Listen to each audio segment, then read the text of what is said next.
LTTE ಪ್ರಭಾಕರನ್ಗೆ CM Vijay ಗೌರವ. ಮಾಜಿ ಪ್ರಧಾನಿಯ ಹಂತಕರೇ ಇವರಿಗೆ ಪ್ರೇರಣೆನಾ? ಇದು ಸೋನಿಯಾ ಗಾಂಧಿ ರಾಜಿ ರಾಜಕಾರಣದ ಎಫೆಕ್ಟ್. ರಾಹುಲ್ ಗಾಂಧಿಗೆ ತಂದೆಗಿಂತ ರಾಜಕಾರಣವೇ ಹೆಚ್ಚಾಯಿತು.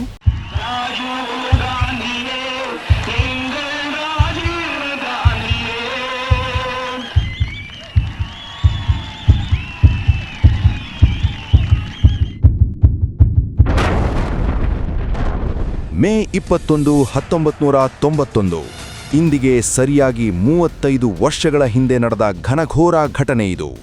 ಭಾರತದ ಪ್ರಧಾನಿಯಾಗಿದ್ದ ರಾಜೀವ್ ಗಾಂಧಿ ದೇಹ ಛಿದ್ರವಾಗಿ ಬಿದ್ದಿತ್ತು. ಶ್ರೀಲಂಕಾದ ಎಲ್ಟಿಟಿಇ ಸಂಘಟನೆಯ ಉಗ್ರರು ಈ ಭೀಕರ ಹತ್ಯೆ ನಡೆಸಿದ್ರು.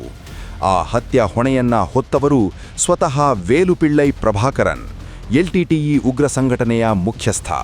ವಿಪರ್ಯಾಸ ನೋಡಿ, ರಾಜೀವ್ ಗಾಂಧಿ ಪಕ್ಷದ ಮಿತ್ರನಾದ ತಮಿಳುನಾಡು ಸಿಎಂ ವಿಜಯ್ ಅದೇ ಪ್ರಭಾಕರನ್ಗೆ ಇವತ್ತು ಗೌರವ ಸಲ್ಲಿಸ್ತಾ ಇದ್ದಾರೆ. ಎಸ್, ಭಾರತ ರಾಜಕಾರಣದ ಅತಿ ದೊಡ್ಡ ವಿಪರ್ಯಾಸ ಇದೇ ಅಲ್ವಾ? ಮುಲ್ಲಿ ವೈಕಲ್ನ ಕಹಿ ನೆನಪುಗಳನ್ನು ನಾವು ಸದಾ ಹೃದಯದಲ್ಲಿ ಹೊತ್ತು ಸಾಗುತ್ತೇವೆ. ಸಮುದ್ರಾಚೆ ವಾಸಿಸುತ್ತಿರುವ ನಮ್ಮ ತಮಿಳು ಬಾಂಧವರ ಹಕ್ಕುಗಳ ಪರವಾಗಿ ನಾವು ಯಾವಾಗಲೂ ಒಗ್ಗಟ್ಟಿನಿಂದ ಮತ್ತು ಬೆಂಬಲವಾಗಿ ನಿಲ್ಲುತ್ತೇವೆ. ಇದು ಜೋಸೆಫ್ ವಿಜಯ್ ಪ್ರಭಾಕರನ್ಗೆ ಸಲ್ಲಿಸಿದ ಗೌರವದ ಪರಿ. ಮೇ 18 ಎಲ್ಟಿಟಿಇ ಮುಖ್ಯಸ್ಥ ಪ್ರಭಾಕರನ್ ಸಾವಿಗೀಡಾದ ದಿನ. ಆತನ ಸ್ಮರಣೆಗಾಗಿ ಈ ದಿನವನ್ನ ಹುತಾತ್ಮ ದಿನವನ್ನಾಗಿ ಎಲ್ಟಿಟಿಇ ಆಚರಿಸುತ್ತೆ. ಇಂಥ ಮಹತ್ವದ ದಿನ ತಮಿಳುನಾಡು ಸಿಎಂ ಈ ಟ್ವೀಟ್ ಮಾಡಿದ್ದಾರೆ. ಅದು ತಮಿಳು ಗೌರವದ ಹೆಸರಿನಲ್ಲಿ. ಇದು ತಮಿಳುನಾಡಿನ ರಾಜಕೀಯ ತಲುಪಿರುವ ಸ್ಥಿತಿ. ಸಿಎಂ ವಿಜಯ್ ಅವರ ಆಪ್ತ ಮಿತ್ರ ರಾಹುಲ್ ಗಾಂಧಿ ಪ್ರಮಾಣವಚನ ಸ್ವೀಕಾರ ಸಮಾರಂಭದಲ್ಲಿ ಪಕ್ಕದಲ್ಲೇ ನಿಂತು ಖುಷಿಪಟ್ಟ ರಾಹುಲ್ ಗಾಂಧಿ ತಮ್ಮ ಅಪ್ಪನನ್ನೇ ಕೊಂದವರಿಗೆ ಸಿಎಂ ವಿಜಯ್ ವಿನಮ್ರವಾದ ಗೌರವ ಸಲ್ಲಿಸ್ತಾ ಇದ್ದಾರೆ. ಆದರೂ ರಾಹುಲ್ ಗಾಂಧಿ ವಿಜಯ್ ಅವರ ಈ ಕ್ರಮವನ್ನು ಯಾವುದೇ ಕಾರಣಕ್ಕೂ ವಿರೋಧಿಸಿಲ್ಲ, ಮುಂದೆಯೂ ವಿರೋಧಿಸೋಲ್ಲ. ಇದಕ್ಕೆ ದೊಡ್ಡ ಇತಿಹಾಸವೇ ಇದೆ. ಸೋನಿಯಾ ಕುಟುಂಬದ ರಾಜಿ ಸೂತ್ರ. ರಾಜೀವ್ ಗಾಂಧಿ ಹತ್ಯೆ ಆರೋಪಿ ನಳಿನಿ ಶ್ರೀಹರನ್ ಮರಣದಂಡನೆಯನ್ನ ರದ್ದುಪಡಿಸಬೇಕೆಂದು 1999ರಲ್ಲಿ ಸೋನಿಯಾ ಗಾಂಧಿ ರಾಷ್ಟ್ರಪತಿಗಳಿಗೆ ಪತ್ರ ಬರೆದಿದ್ರು.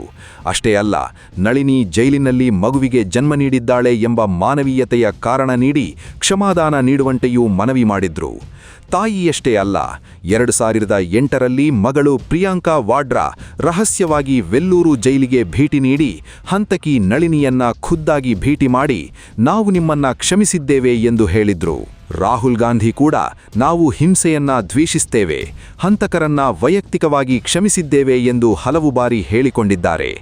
ಗಾಂಧಿ ಕುಟುಂಬದ ಈ ಕ್ಷಮಾ ರಾಜಕಾರಣವೇ ಇಂದು ತಮಿಳುನಾಡು ನಾಯಕರು ಹಂತಕರನ್ನ ಬಹಿರಂಗವಾಗಿ ಗ್ಲೋರಿಫೈ ಮಾಡಲು ದಾರಿಯಾಗಿದೆ ಅನ್ನೋದು ಸುಳ್ಳಲ್ಲ.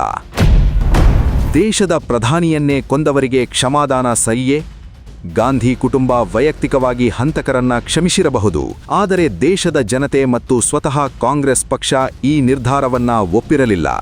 2022ರಲ್ಲಿ ಸುಪ್ರೀಂ ಕೋರ್ಟು ನಳಿನಿ ಸೇರಿದಂತೆ 6 ಜನ ಹಂತಕರನ್ನ ಅವಧಿಗೂ ಮುನ್ನವೇ ಜೈಲಿನಿಂದ ಬಿಡುಗಡೆ ಮಾಡಿದಾಗ ದೇಶಾದ್ಯಂತ ಭಾರೀ ಆಕ್ರೋಶ ವ್ಯಕ್ತವಾಯಿತು.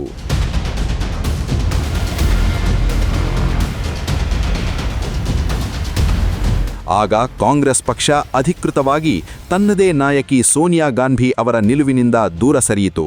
ಕಾಂಗ್ರೆಸ್ನ ಹಿರಿಯ ಪ್ರವಕ್ತರಾದ ಅಭಿಷೇಕ್ ಮನು ಸಿಂಘ್ವಿ ಮತ್ತು ಜೈರಾಮ್ ರಮೇಶ್ ಅವರು ಬಹಿರಂಗವಾಗಿಯೇ ಹಂತಕರ ಬಿಡುಗಡೆಯನ್ನ ಕಾಂಗ್ರೆಸ್ ಪಕ್ಷ ಒಪ್ಪುವುದಿಲ್ಲ, ಇದು ಸೋನಿಯಾ ಗಾಂಧಿ ಅಥವಾ ಗಾಂಧಿ ಕುಟುಂಬದ ವೈಯಕ್ತಿಕ ನಿರ್ಧಾರವಾಗಿರಬಹುದು, ಆದರೆ ಪಕ್ಷಕ್ಕೂ ಇದಕ್ಕೂ ಸಂಬಂಧವಿಲ್ಲ ಎಂದಿದ್ರು. ಆದರೆ ಆ ನಿಲುವು ಕೇವಲ ಪತ್ರಿಕಾಗೋಷ್ಠಿಗೆ ಮಾತ್ರ ಸೀಮಿತವಾಯಿತು. ಆ ಬಳಿಕ ಕಾಂಗ್ರೆಸ್ ಪಕ್ಷವು ಸುಮ್ಮನಾಗಿಬಿಡ್ತು. ಹತ್ಯೆಯಾದ 14 ಅಮಾಯಕರ ಪ್ರಾಣಗಳಿಗೆ ಬೆಲೆಯಿಲ್ಲವೇ?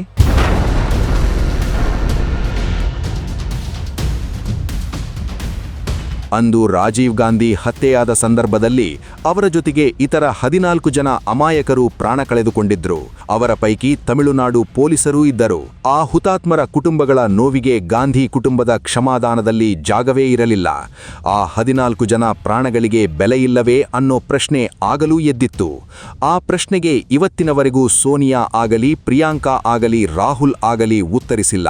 ದೇಶದ ಪ್ರಧಾನಿಯನ್ನೇ ಕೊಂದವರೊಂದಿಗೆ ಗುರುತಿಸಿಕೊಳ್ಳುವುದು ಭಾರತದ ಸಮಗ್ರತೆಗೆ ವಿರುದ್ಧವಲ್ಲವೇ? ಇಂಥವರಿಂದ ದೇಶದ ಐಕ್ಯತೆ ಕಾಪಾಡಿಕೊಳ್ಳುವುದು ಸಾಧ್ಯವೇ? ಇಂಥವರು ದೇಶದ ಪ್ರಧಾನಿಯಾದರೆ ದೇಶದ ರಕ್ಷಣೆ ಹೇಗೆ ಸಾಧ್ಯ? ಈ ಎಲ್ಲಾ ಪ್ರಶ್ನೆಗಳು ಈಗ ರಾಷ್ಟ್ರದ ಜನತೆಯ ಮುಂದೆ ಇದೆ. ಈ ಪ್ರಶ್ನೆಗಳಿಗೆ ಕಾಲವೇ ಉತ್ತರಿಸಬೇಕಿದೆ.